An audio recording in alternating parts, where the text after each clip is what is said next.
मनुष्य के जीवन में शब्द की प्रधानता है।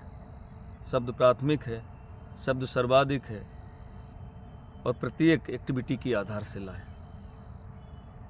हमारे जीवन में जो भी होता है, अच्छा या बुरा, सही या गलत, सब हमारे शब्दों के आधार पर ही होता है। शब्द हमें स्नेह दिलाते हैं, शब्द हमें सहयोग दिलाते हैं, शब्द हमें सम्मान दिलाते हैं, शब्द हमें सफलता दिलाते हैं, शब्द हमें सर्वोपरि बनाते हैं। हमारे शब्द ही हमारा तिरस्कार कराते हैं, अपमान कराते हैं, हमें असफल बनाते हैं, अमर्यादित बनाते हैं। इसलिए हमें शब्दों की ताकत को पहचानना होगा, शब्दों की शक्ति को समझना होगा, शब्दों का सही इस्तेमाल करना होगा। शब्दों की ताकत को जिसने पहचान लिया, शब्द की शक्ति को जिसने समझ लिया, वो महानतम हो गए। शब्द हमें महानता की ओर ले जाते हैं और शब्द ही हमें निकृष्टता की ओर लाते हैं।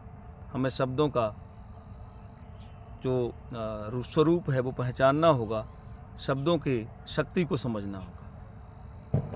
कुछ उदाहरणों से अगर मैं समझाऊं तो शब्दों का असर आपके समझ में आ जाएगा। शब्दों का असर तुलसीदास पर हुआ। जब रात के वक्त में भीषण भयंकर बरसात में वो माँ रत्नावली के कक्ष में दाखिल होते हैं, तो रत्नावली के ये शब्द, जितना प्रेम आपको हम में है, इतना अगर भगवान श्री राम में होता, उनकी आंखें खोल देता है। वो वहीं से उल्टे पैर दौड़ पड़ते हैं, भगवान श्री राम के शरण में चले जाते हैं और इसका परिणाम आपके बीच में है। वो पूजनीय हो जाते हैं, महाकवि बन जाते हैं और रामचरितमानस के रूप में एक विशाल महाकाव्य हमें दे जाते हैं। शब्दों का असर हमें नचिकेता के जीवन से सीखना चाहिए।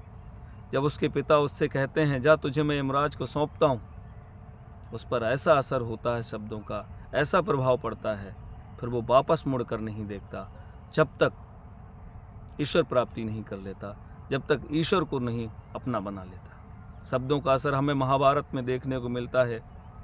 द्रौपदी के अंधे ही होते हैं, शब्दों से महाभारत प्रादुर्भाव में आता है और बड़ी क्षति होती है। शब्दों का असर अंगुलीमाल पर देखने को मिलता है।